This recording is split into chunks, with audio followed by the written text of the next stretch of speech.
राजा Lawrence की 3 बेटियां थीं। तीनों बेटी बहुत ही सुंदर थीं। सबसे बड़ी राजकुमारी का नाम मैरी था और मंझली राजकुमारी का रोज था और सबसे छोटी और चंचल राजकुमारी का नाम एली था। सब बहुत हंसी खुशी से रहते थे। सब कुछ अच्छे से चल रहा था। एक दिन राजा लॉरेंस अपनी बेटियों के साथ खाना खा रहे थे। आज मैं आप तीनों से एक सवाल पूछता हूँ। हाँ पिताजी, पूछो। बताओ तुम किसके भाग्य का खाते हो? पिताजी, आप मेरे पिताजी हैं और मैं आपकी बेटी हूँ, इसलिए मैं आपके हक का खाती हूँ। रोज तुम बताओ, तुम किसके भाग्य का खाती हो? पिताजी, आप ऐसा क्यों पूछ रहे हैं? आप एक राजा हैं और मैं आपके राज्य में रहती हूँ, इसलिए मैं राजा यानी आपके भाग्य का खाती हूँ। लॉरेंस अपनी दोनों बेटियों के जवाब से बहुत खुश था। फिर उसने अपनी तीसरी बेटी को अपने पास बुलाया। एरी, तुम बताओ, तुम किसके भाग्य का खाती हो? पिताजी, हर इंसान और पशु पक्षी अपने अपने हक का खाते हैं, इसलिए मैं भी अपने हक का खाती हूँ। एली की ये बात सुनकर लॉरेंस को गुस्सा आ गया।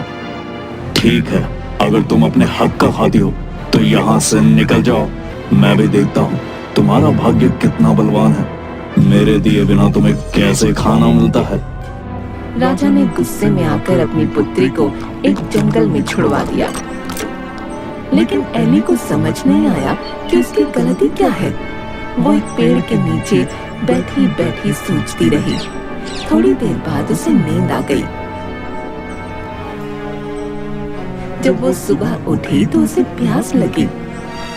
वो चलने लगी।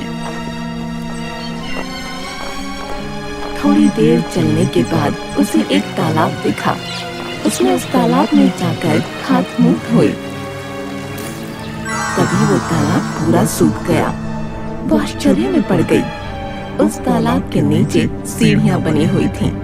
वो सीढ़ियों के सहारे से अंदर जाने लगी।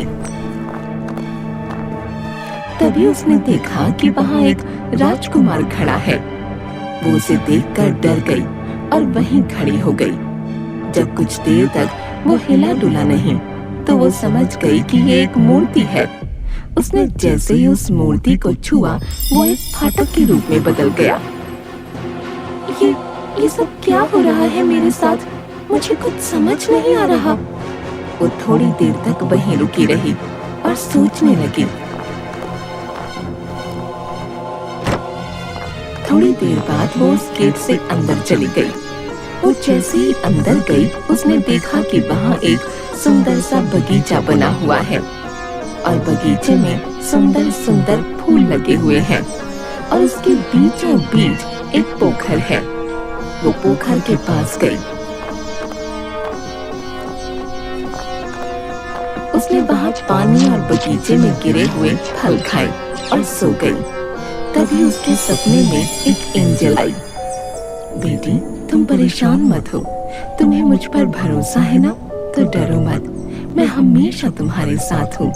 जब तुम जागोगी तुम्हें एक राजकुमार दिखाई देगा। उस राजकुमार को छू लेना। तुम जैसे ही उस राजकुमार को छुओगी वो एक बहुत बड़े दरवाजे में बदल जाएगा। जब तुम उस दरवाजे के अंदर जाओगी तो तुम्हें एक महल दिखाई देगा। तुम उस महल के अंदर चली जाना। अंदर जाते ही तुम्हें 3 कमरे दिखाई देंगे जिसमें 3 सुंदर राजकुमार दिखाई देंगे। वो दिखने में तो एक जैसे होंगे। तुम उन तीनों को छूती हुई आगे बढ़ना। वो तीनों जाग जाएंगे। तब तुम्हें एक कमरा दिखाई देगा। जैसे ही तुम उस दरवाजे को खोलोगी तुम्हें वहाँ एक सुंदर राजकुमार दिखेगा और जैसे ही तुम उसे छुओगी वो जग जाएगा। वो जैसे ही जगे तुम उसके गले में फूलों का हार डाल देना। वही तुम्हारा पति होगा। इतने में एली की आंख खुल गई और वो हड़बड़ा कर उठ गई।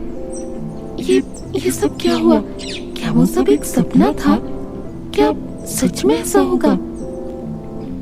एली सोचती रही। थोड़ी देर में सूरज निकला। उसने बगीचे से फूल उठाए और उन फूलों से हार बनाने लगी। जैसे ही वो पीछे मुड़ी एक राजकुमार दिखाई दिया। अरे ये तो बिल्कुल वैसा ही हो रहा है जैसा कि एंजल ने सपने में कहा था। एली ने उस राजकुमार को छुआ। वो एक दरवाजे में बदल गया। वो आगे चली गई। फिर उसने महल को देखा। वो महल के अंदर गई और 3 राजकुमारों को छुआ। उसके बाद वो कमरे में गई और उसने उस राजकुमार को छुआ और उसके जागते ही उसके गले में वरमाला डाल दी। राजकुमार ने अपने गले से वरमाला निकाल उसके गले में डाल दी। महल में शहनाई की आवाज आने लगी। दोनों ने विवाह किया।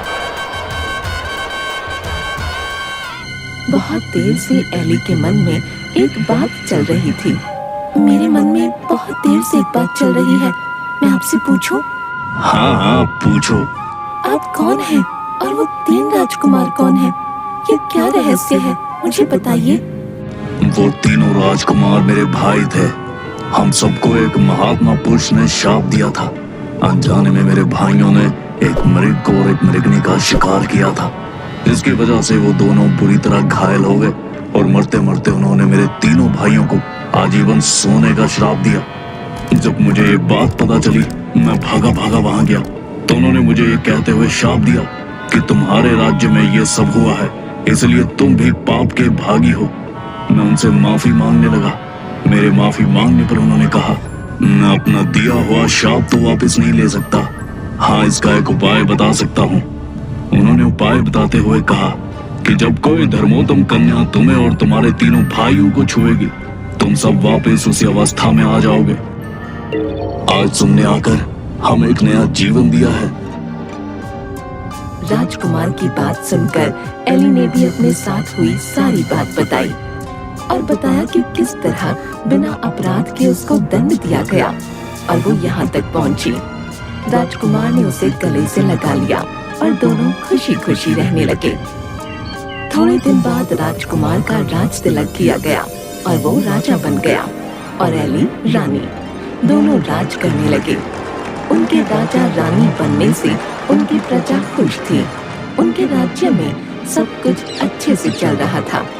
लेकिन थोड़े ही दिनों बाद एली को अपने माँ बाप की याद आने लगी और वो उदास रहने लगी। एक दिन, क्या हुआ एली, तुम ऐसे उदास क्यों बैठी हो? मुझे अपने पिता की बहुत याद आ रही है। मैं उनसे मिलना चाहती हूँ। पता नहीं वो लोग कैसे हैं। मेरी बहनें, मेरी माँ, सब पता नहीं कैसे हैं। मुझे उनकी बहुत याद आ रही है। मेरे पिताजी को भी शायद अपनी गलती का एहसास हो चुका होगा। अगर ऐसा है तो चलो हम उनसे मिलने चलते हैं। तुम परेशान मत हो, हम कल ही तुम्हारे घर जाएंगे। दोनों राजसी ठाठ के साथ वहां पहुंचे।